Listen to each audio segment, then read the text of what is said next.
was born in Mpangeni, a little town in the north coast of KwaZulu-Natal. And then my dad got transferred here to Durban, so the whole family moved.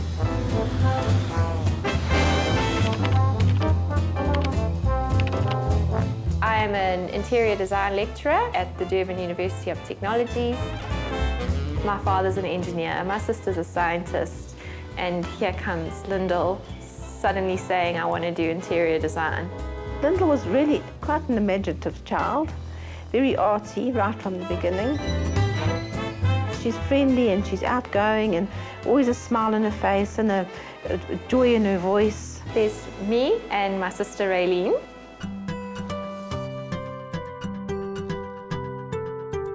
I think that our parents probably thought we were a bit crazy.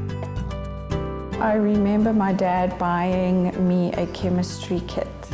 The white lab coat was me and the goggles.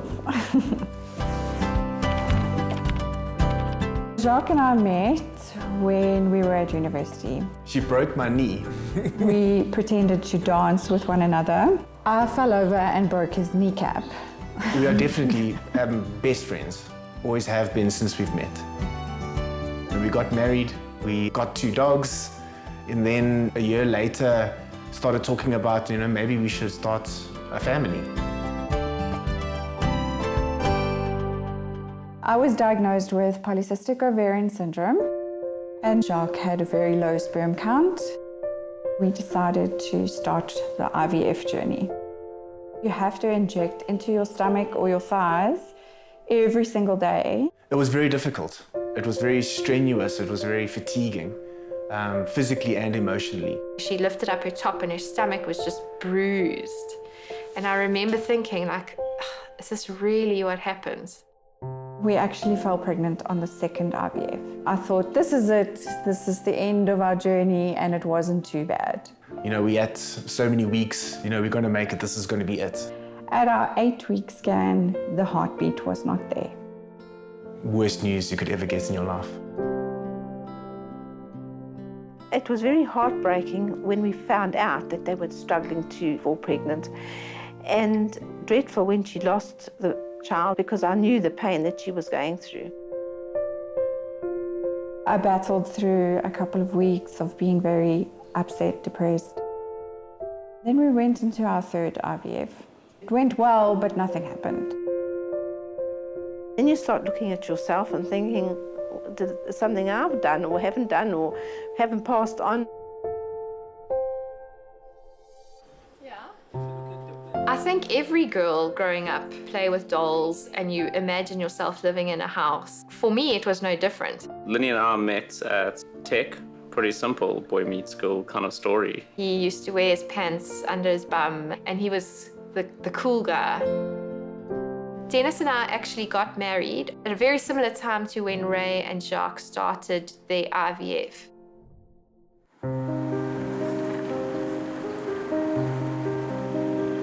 It soon became apparent that we were on a very similar path to Ray and Jacques. They determined that Dennis had an issue and I also had my own sorts of problems.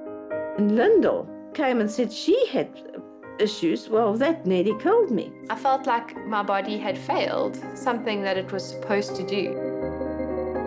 It was such a primal instinct for her to have children, almost like that's the only thing that she needed to do in her life to make herself whole. And it wasn't happening.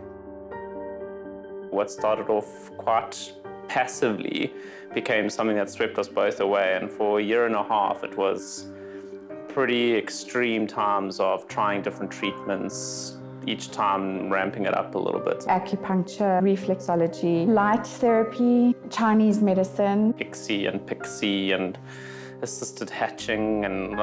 We decided to do a few time cycles. We used to take about 20 to 30 vitamins every single morning. And they're checking your egg size and your follicle counts. And we went from living normally to all of a sudden not being able to drink coffee or have hot baths, or I wasn't allowed to run in tight underpants. And that's how you live, with all of this hope in these ridiculous suggestions which people make, but you do them because you're desperate.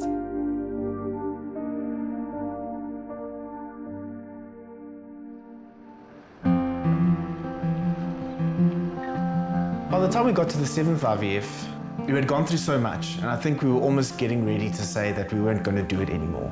Via Tertia Albertine, who runs a donor egg agency, she introduced me to a Nicola Smuts Allsop.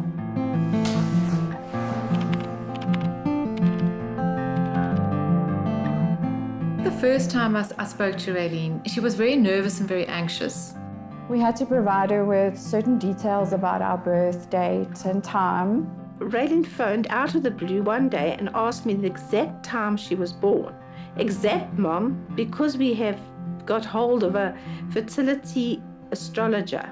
I'd never heard of such a person, but I said, go for it if it's going to help you at all. Obviously, I look at both charts. I look at the women and the men, and sometimes the male chart speaks louder than the female chart. When she started talking about me, she said, Jacques, you are like this. I was flattened to the ground. I couldn't believe that she could know me. Once we've established the psychological issues that are troubling the chart and we've had time to unpack them, then we move on to the next part of the conversation, which is when next are you most likely to get pregnant? And that's the fun part, because that's when I get to predict using my astrology. In order to prepare for IVF number 7, she gave us some dates to try. At its most basic level, astrology can describe different qualities of time. Most women have 3 lucky times a year. And when people are doing IVF or other reproductive treatments that are very expensive, you want them to be doing their treatments at a lucky time. It's as simple as that. We are working off Jacques' chart now. It's Jacques' most lucky time. It's a once-in-a-lifetime chance for him. They didn't have enough money for the donor egg and sperm, but they had just enough money for the IVF. So they decided to do it with their own material. I did tell him the exact dates that we had to do the IVF transfer. April 2010. I responded very well to the medication. I had, I think it was 18 or 19 eggs at that time.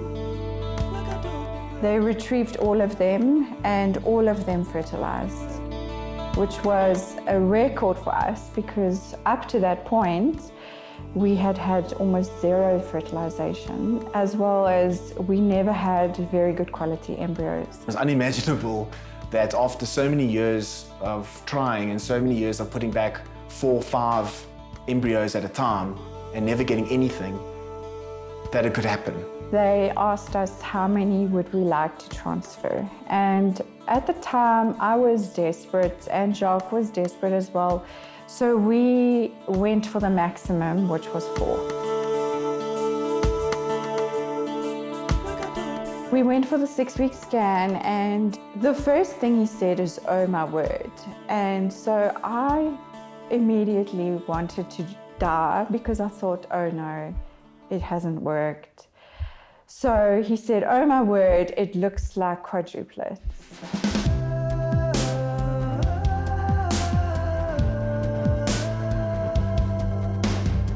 I said, what?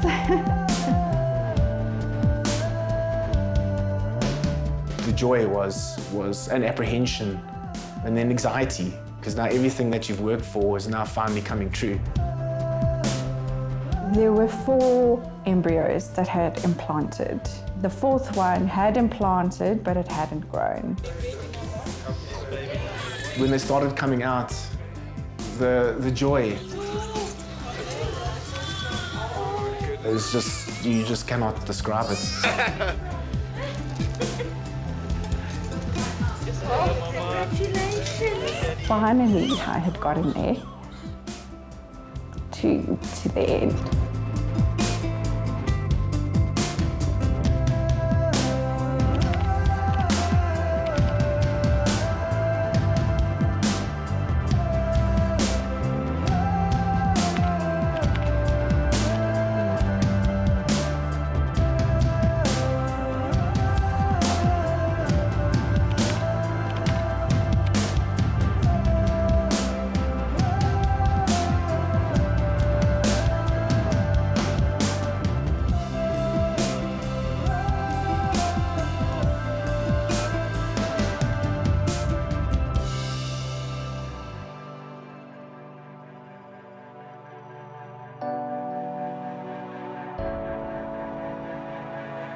When Lyndall came to me and said, "Hi, I'm Raylene's sister and I'm also struggling with infertility.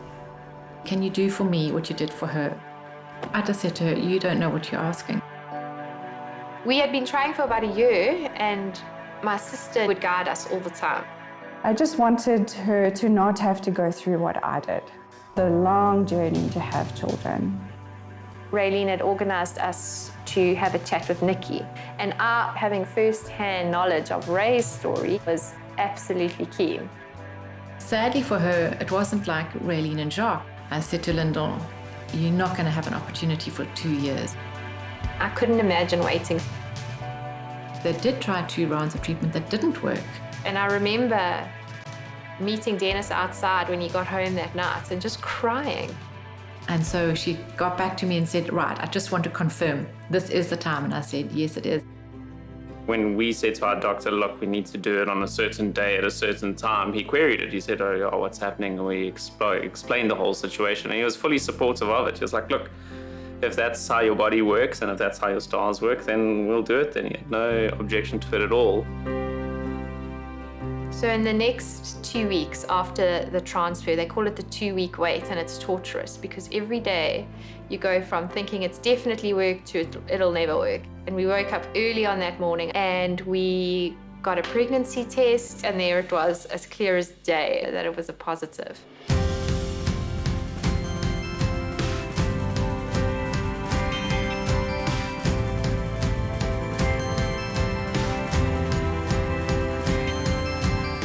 I was actually scared of having multiples. I was worried about all the things you worry about with one child multiplied by 3. I remember Dennis being quite quiet at the time. Cheers, my girl. So it was just shock, but at the same time I looked at him and he had tears in his eyes. And again, fortunately for her, 3 embryos in, 3 babies out.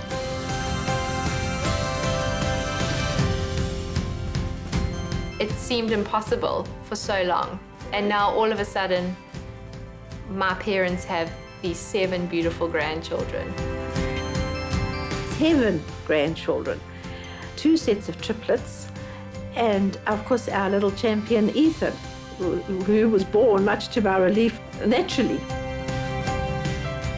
I can remember it as if it was yesterday. And Raylene was standing there and she had a pregnancy test in her hand. And she didn't even say anything, she just said, "Look at this." She did warn us that it's possible that I could fall pregnant. So after 7 IVFs, we managed to conceive Ethan all by ourselves.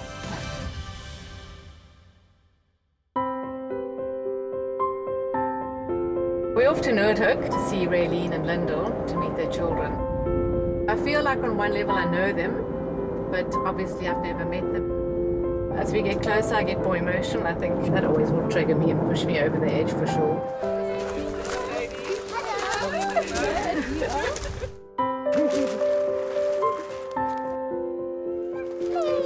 Hi, how are you?